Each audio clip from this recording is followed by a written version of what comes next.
All right, my friends.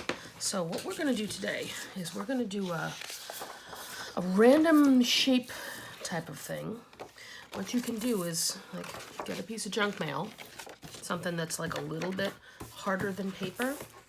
And what we want to figure out is what would be about 1/4 of the size.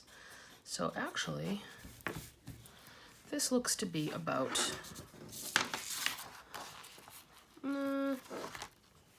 I think if I cut this here, it'll be 1/4 of the... Actually, we can measure it. So this paper is 9 inches wide. So that means I'm going to have to cut this at 4.5 inches. Okay, so now I have my paper. Okay, and on this paper, we're going to use this as a tracer. We're going to go into each side and cut out some shapes. One shape on each side. Make it interesting. So there's one. Oh, hold on. There we go. One shape here. We do, I'm trying to think about like waves, right? Like ocean waves.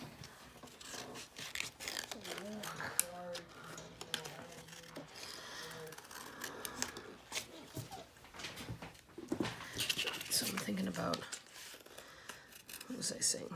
Waves.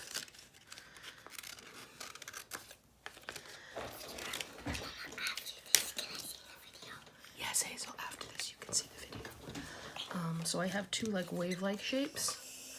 And then I'm gonna do, I think, one more here.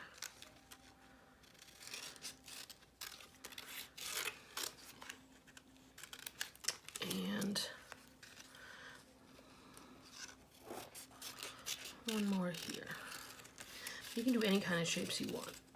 Pokey things like fire sort of things, like wings, like anything you want really.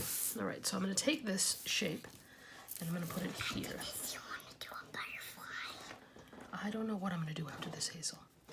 And then you can use a pen or a pencil, crayon, whatever you've got. And you're going to want to trace inside that shape. Trace the whole thing, even the edges.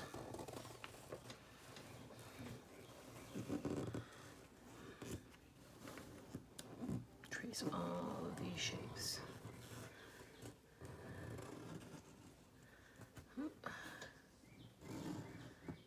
Since I got it right up against the edge, I'm not going to trace those edges.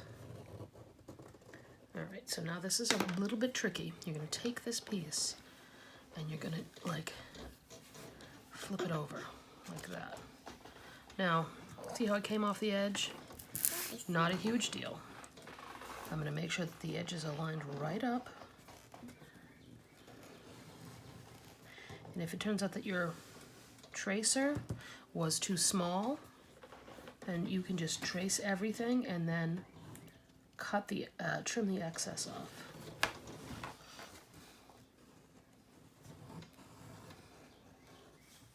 So I'm tracing everything I got here, tracing all the entire shape. And you know what? There are places where I've made little mistakes. Not a huge deal. So now I'm going to take this. I'm going to flip it this way. Hazel, can you work on your work, please? Oh, yes. Thanks. All right, so it doesn't quite make it. That's okay, I'll trim it later. Trim what?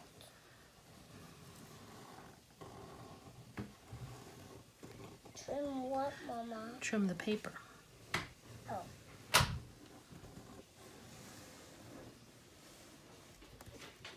Yeah, Notice I'm holding my tracer is really holding it down to make sure that it doesn't get messed up or slide around. Right now, one more time, I'm going to flip it again. Flip it this way.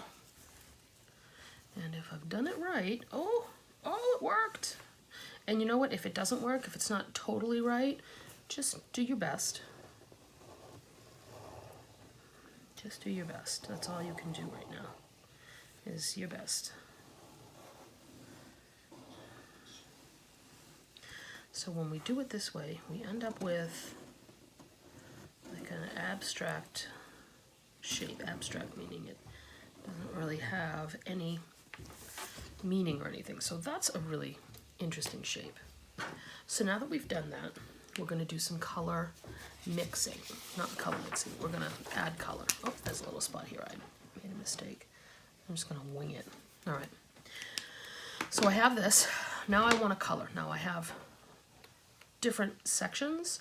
What I want to do for this is I'm going to use marker. Okay, if you have marker, you can do this technique.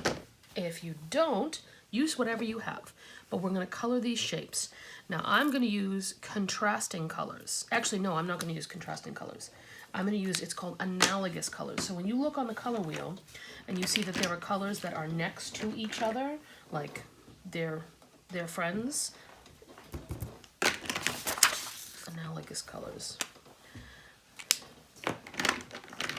Let's bust out that color wheel again, guys. We're going to use that a million times in our life.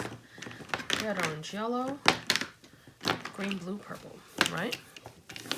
All the colors of the rainbow. Yes, thank you, Hazel. All the colors of the rainbow. So when we look at our color wheel, and I know that before we've talked about complementary colors, which are colors that are opposite. So red and green are opposite. Orange and blue are opposite. And yellow and purple are opposite. So we're going to be talking about is analogous, which is colors that are friends. All three are together on the color wheel next to each other. So orange, yellow, green would be analogous. Yellow, green, blue would be analogous. I'm going to go with purple, blue, and green. Those are going to be my colors that I'm going to pick. Now I'm going to do a technique with some water and the brushes. So I'm going to speed things up. I'm going to use my 3 analogous colors to color this up. When I get the brush out, it's just water. It's just going to be water. So let's watch.